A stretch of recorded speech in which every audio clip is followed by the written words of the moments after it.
Ok, alors on s'enligne pour un tutoriel sur Adobe Premiere Pro pour expliquer les bases puis donner la recette de quelques effets qui sont souvent utilisés, qui vont servir parmi les plus utiles puis les plus fréquents. Donc avec Adobe Premiere Element, la première chose, avec n'importe quel programme de montage, ça va être la même chose, que ce soit Final Cut, iMovie, Windows Movie Maker ou encore les Adobe Premiere Element et les autres versions moins complètes. Ça va toujours être la même recette. Donc, en partant, il faut que vous ayez tous vos dossiers, fichiers, musique, éléments de film, toutes vos notes dans le même répertoire pour éviter les confusions et éviter les doublons aussi, pour éviter que ça soit copié plusieurs fois. Donc, en premier, on va ouvrir le programme Adobe Premiere Pro. Lorsque vous ouvrez le programme, comme dans n'importe quel programme de montage, il faut que vous commenciez par vous créer un projet, celui que vous voulez faire. Alors, si vous créez un projet dans Adobe Premiere Pro, nouveau projet, on vous donne plusieurs possibilités ici à indiquer.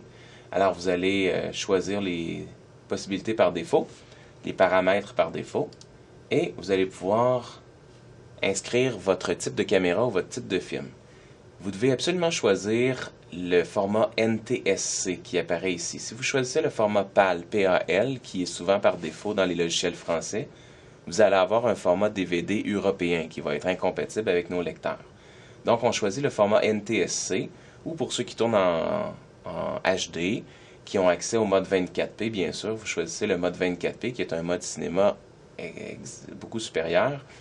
Mais pour la plupart des gens qui filment avec toutes sortes d'appareils, on va choisir le NTSC. Vous allez choisir le format grand écran ou 16:9 lorsque c'est possible. Et évidemment, vous choisissez la meilleure bande sonore possible, ici 48 kHz. Nous, on va annuler ça parce que je vous ai déjà préparé une sauvegarde pour vous montrer ce qui se passe. Alors, je vais aller chercher un projet récent qui s'appelle Tuto pour tutoriel et dans lequel j'ai monté la démonstration qui va suivre.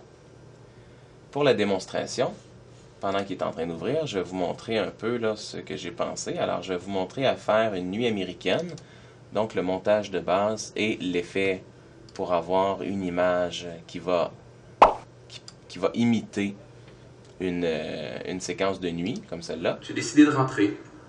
Comme il est tard, je marche vite. Et plutôt que de marcher dans la grande rue où je risque de rencontrer les Soulons qui sortent des bars et de tourner à l'église, j'emprunte un trajet qui me permet de couper au plus court par les stationnements et les ruelles. Alors, c'est une image qui a été tournée le midi et sur laquelle on a ajouté un effet de nuit. Je vais aussi vous montrer comment faire du multi-image, très utile quand on veut montrer plusieurs points de vue, alors avec les mêmes bandes.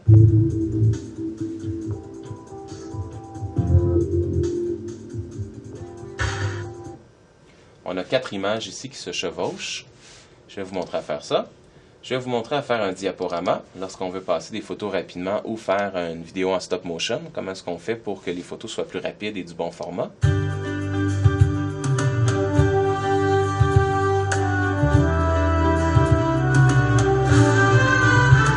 Comprenez l'idée. Et finalement, je vais vous montrer à incruster un écran vert, donc pour partir d'une forme ou d'un personnage, quoi que ce soit, et l'incruster sur un décor auquel vous n'avez pas accès. Donc ici, on a un bâtiment qui va s'écrouler, qui a été mis sur écran vert par-dessus un décor de ville imaginaire. Alors, notre programme est maintenant prêt. J'ai divisé la ligne du temps ici, vous voyez la ligne du temps, c'est l'outil le plus important. Je l'ai divisé en 4 sections. La section de l'écran vert, du diaporama, du multi-image et de la nuit américaine. Alors, on va y aller dans cet ordre-là. Commençons par la nuit américaine. Donc, lorsque vous utilisez ces logiciels de montage, en premier, il faut repérer là où vos documents vont être ouverts, c'est-à-dire ici. Vous allez venir chercher tous vos fichiers, musique, tout ce dont vous avez besoin ici. En général, par l'onglet Fichier, vous pouvez aller chercher avec Importer, aller chercher les fichiers qu'il vous faut. Vous pouvez aussi plus simplement ouvrir à côté comme ça votre navigateur et simplement draguer les fichiers dans votre répertoire. Ici, ils sont tous ouverts, on va les garder comme ça. Alors, on a un montage de base à faire et une nuit américaine à ajouter. Donc, si vous avez été attentif tout à l'heure, lorsqu'on a vu le projet fini, ça donnait ça. J'ai décidé de rentrer. Comme il est tard, je marche vite. Comme vous pouvez le constater, la voix ne vient pas du personnage. Il s'agit d'une narration off. Donc, on doit enregistrer la narration à part et ensuite, on doit enlever l'image et le son pour les ajouter ensemble. Donc, voici notre image à la base, celle qu'on avait. C'est l'image qui a été prise donc le midi au centre-ville avec les bruits désagréables du centre-ville et une image de format HD. Comme vous pouvez le voir, l'image est trop grande. Donc, en premier lieu, ce qu'on va faire, c'est qu'on va aller travailler notre image en allant dans les options d'effets. Les options d'effets, dans tous les logiciels, ça va être la même chose. Vous devez sélectionner d'abord votre fichier ici, qu'on va sélectionner, ce qui fait apparaître les effets. Et au niveau de la trajectoire, vous allez pouvoir déterminer l'échelle et la position. Alors, si je diminue mon échelle, l'image apparaît au complet.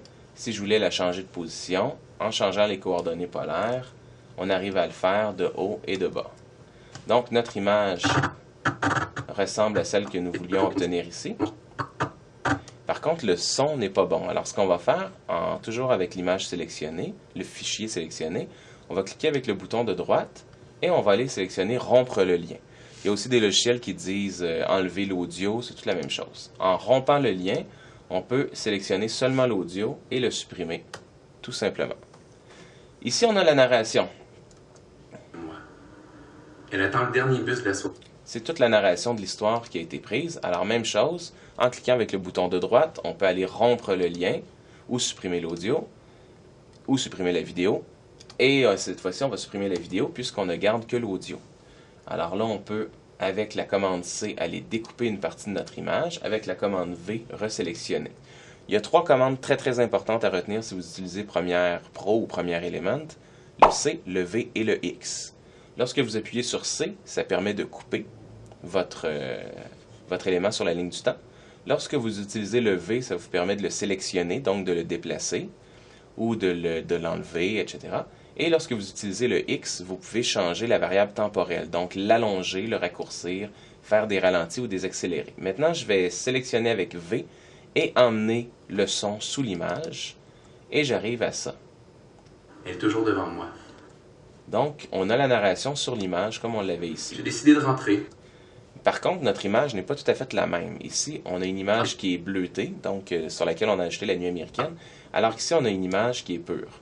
Alors, ce qu'on va faire, c'est qu'on va venir ajouter ce qu'il faut. Je l'ai fait ici sur le premier point. Alors, vous avez, lorsque vous sélectionnez votre fichier, votre shooting, vous avez les caractéristiques qui apparaissent ici. Vous pouvez voir que j'ai ajouté 2 choses. Si vous comparez avec celui-là, qui n'a que ces éléments-là, ces informations-là, et vous regardez celui-là qui a été transformé, il y a 2 transformations qui ont été faites principalement. On a ajouté un effet de luminosité et de contraste et un effet de teinte. Alors, la luminosité et contraste, si j'appuie sur la touche plus, j'agrandis mon échelle pour mieux voir mes éléments. Alors, la luminosité et le contraste, si je joue avec, je vais rendre mon image plus foncée ou plus claire. Le contraste, même chose. Et pour ce qui est de la teinte, on choisit une teinte foncée et une teinte claire.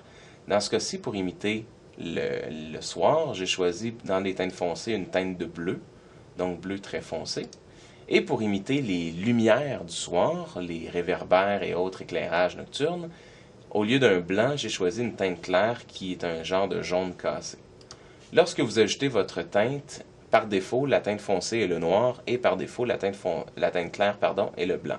Et ensuite, avec le facteur ici, vous pouvez dire que vous en voulez plus ou moins, selon le cas. C'est pour la nuit américaine. Si ça a été un peu trop vite, vous pouvez le regarder à nouveau. Pour le multi-image, c'est un peu plus simple parce que ça tient compte d'un paramètre qu'on a déjà vu, c'est la trajectoire. Alors, on a ici une image sur laquelle j'ai ajouté de la musique qui vous donne 4 points de vue différents. On a 4 images dans lesquelles l'action se déroule plus ou moins en même temps avec des points de vue complémentaires. Donc, ces 4 images-là sont chacune un film. Alors, vous devez donner des coordonnées précises pour que l'ordinateur comprenne où est-ce que vous voulez votre film.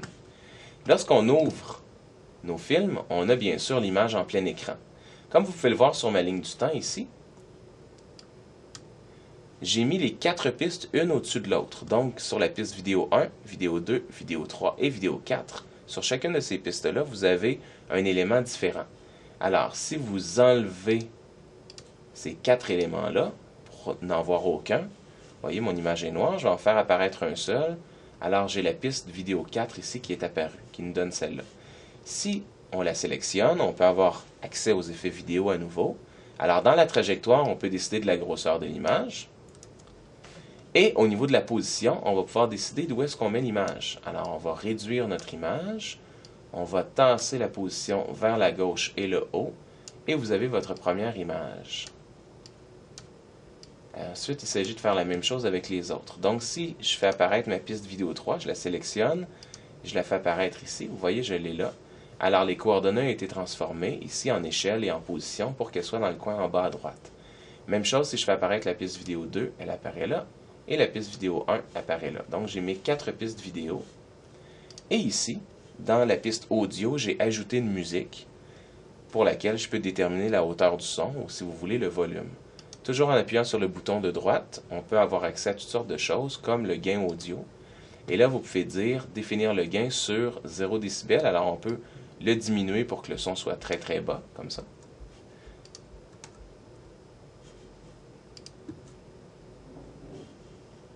Vous voyez, la musique est très très basse. Si par contre, on augmente le gain audio, au lieu de l'envoyer dans les négatifs, on va l'envoyer supérieur à 0. Alors si je le monte de 15 points par exemple, la musique va devenir très très forte. Attention.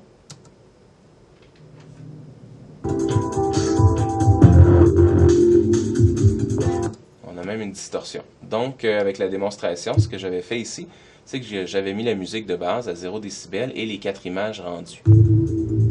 Ce qui nous donne ça. Qu'est-ce que ça veut dire, les images rendues? Si vous regardez attentivement, vous voyez une ligne rouge ici qui apparaît en haut. Ça, c'est parce que nos images ne sont pas rendues. L'ordinateur n'a pas préparé les images, donc il y a des pixels qui apparaissent, des flous, et les images sont moins belles. Alors, si vous vous placez vis-à-vis de cette bande-là et que vous appuyez sur la touche Entrée ou que vous faites le rendu dans les données du clip, vous allez avoir une ligne de progression du rendu qui produit les images. Dans ce cas-ci, je vais l'annuler. Mais lorsque normalement les images ont été produites, la ligne rouge qui apparaissait ici devient verte pour vous montrer qu'elle est prête à être produite. Si je passe ensuite à la démonstration du diaporama, ce qui va nous donner un produit qui ressemble à peu près à celui-ci. Donc on a des photos qui se succèdent rapidement.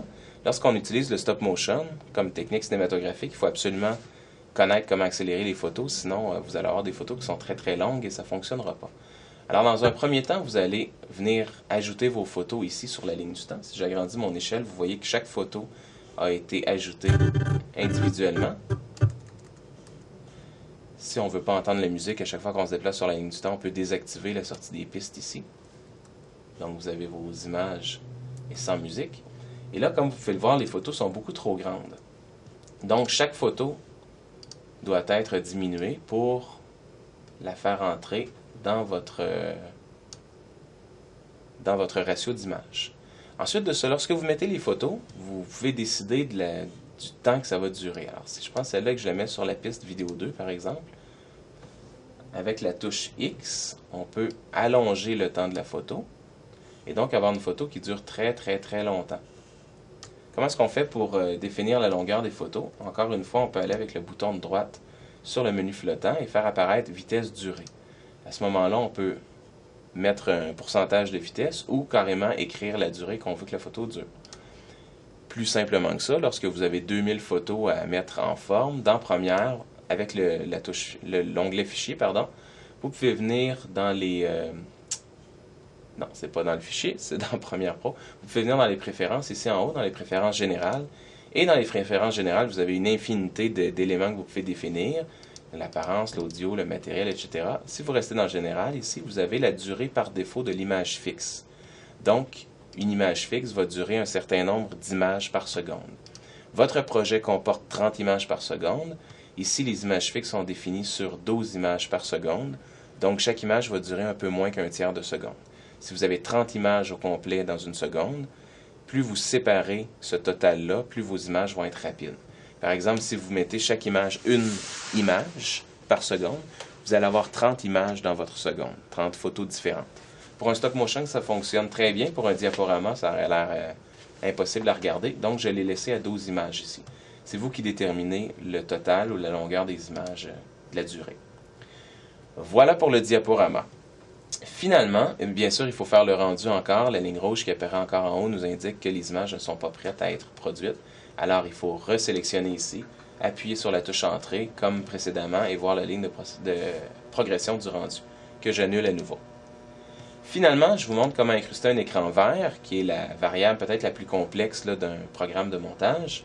Alors, ce qu'on veut avoir, nous, comme élément, c'est quelque chose qui donne ça à la fin. Notre bâtiment s'effondre devant la ville. Donc, on est parti avec ce bâtiment-là, qui est produit sur écran vert, que voici, et qui disparaît. Et en arrière, comme vous pouvez le voir, lorsqu'il devient transparent, j'ai déjà mis la ville. Si vous regardez ici, avec l'œil, je peux faire disparaître une des deux pistes, la piste vidéo 2 et la piste vidéo 1. Alors, si je fais disparaître mon écran vert, j'ai mon fond ici que j'ai mis en arrière. Donc, c'est une image fixe que j'ai mis sur la piste vidéo 1. Plus la piste de vidéo est haute, 1, 2, 3, 4, 5, plus c'est haut, plus ça vient à l'avant-plan de votre image. Donc, lorsqu'on les fait apparaître, la piste vidéo 2 apparaît devant la piste vidéo 1, puisque 2 est plus grand que 1. Donc, sur la piste vidéo 2, vous avez une partie verte et vous avez une partie qui est votre image, le building qui va s'effondrer. Alors, vous devez faire disparaître le vert, le rendre transparent pour qu'à travers de cette image-là, on voit la piste qui est en arrière. Comment est-ce qu'on fait ça? On va utiliser les incrustations qui sont dans les effets ici. Alors, dans les effets vidéo, vous pouvez venir chercher l'onglet incrustation ici qui vous en donne plusieurs types. Donc, vous pouvez faire un cache de piste pour cacher seulement une partie de l'image. Vous pouvez venir cacher une couleur en particulier, comme le bleu, le vert, dépendant des programmes de montage. Et ici, vous pouvez choisir masquage par couleur, qui est le plus efficace, qu'on va venir mettre dessus. Donc, une fois que le masquage par couleur est mis, vous voyez, il apparaît ici. On choisit la bonne couleur, le vert, le même vert ici. Vous avez la pipette pour venir chercher votre couleur si jamais vous en avez besoin. Et vous avez 3 paramètres, la tolérance, le contour et le lissage. Pour chacun de ces 3 paramètres-là, ça va cacher plus ou moins de vert selon comment est-ce que votre lumière est répartie. Donc, lorsqu'on fait apparaître notre effet, le vert disparaît et vous avez votre building qui est prêt à être démoli. Si jamais la couleur n'était pas tout à fait la bonne, vous pourriez vous ramasser avec des transparences ou différentes choses. Alors à ce moment-là, il est possible de mettre plusieurs masquages de couleurs pour avoir plusieurs verts. Si vous avez un vert plus foncé, un vert plus pâle, vous êtes capable d'avoir plusieurs masquages pour faire le tour du problème. C'est particulièrement utile si vous avez un personnage qui bouge et surtout si votre personnage a les cheveux pâles, parce que les cheveux vont renvoyer une partie du fond au niveau de la lumière. Le mieux, c'est de tourner avec un personnage qui a un casque, une tuque, un chapeau, qui va être très très facile à découper, ou avec un objet fixe, comme ici, mon bâtiment. Une fois que tout ça est terminé, vous avez terminé de faire votre montage, donc on va enlever la démonstration ici. On va produire nos images, puisqu'on a encore la ligne de rendu qui est en rouge. Je vais produire mon rendu, et là mes images vont être prêtes à être transformées en film. C'est la partie la plus importante. Alors, vous voyez ce que ça donne, on est content, on le garde comme ça. Alors là, il faut exporter le film absolument dans un format informatique. Ça ne sert absolument à rien de remettre une sauvegarde sur un autre ordinateur, on ne peut pas y avoir accès. Il faut absolument exporter le film. Alors, comment est-ce qu'on fait ça? Il faut commencer par sélectionner votre élément ici, donc c'est bien cette piste-là qu'on veut exporter. On va venir dans Fichier, Exportation, et on va exporter le média, la séquence ou le film selon les logiciels. Ici, vous exportez le média. Donc, vous avez un tableau comme ça qui apparaît, une fenêtre, où on vous donne tous les réglages de séquence. Lorsque vous en avez la chance ici, vous pouvez cocher « Faire correspondre les réglages de séquence ». Donc, il choisit à votre place et c'est très simple. Avec le nom de la sortie ici, vous choisissez où vous voulez le mettre et vous vérifiez que vous êtes bien dans les critères que vous vouliez, c'est-à-dire à 30 images par seconde, 29.97 très exactement, avec une entrée NTSC et votre son qui est là aussi. Donc, vous allez ici faire exporter et votre film va s'encoder et va être sauvegardé dans votre ordinateur. C'est ce film-là qui va pouvoir être exporté sur YouTube, sur une clé USB ou remis à votre enseignant. Merci, bonne journée!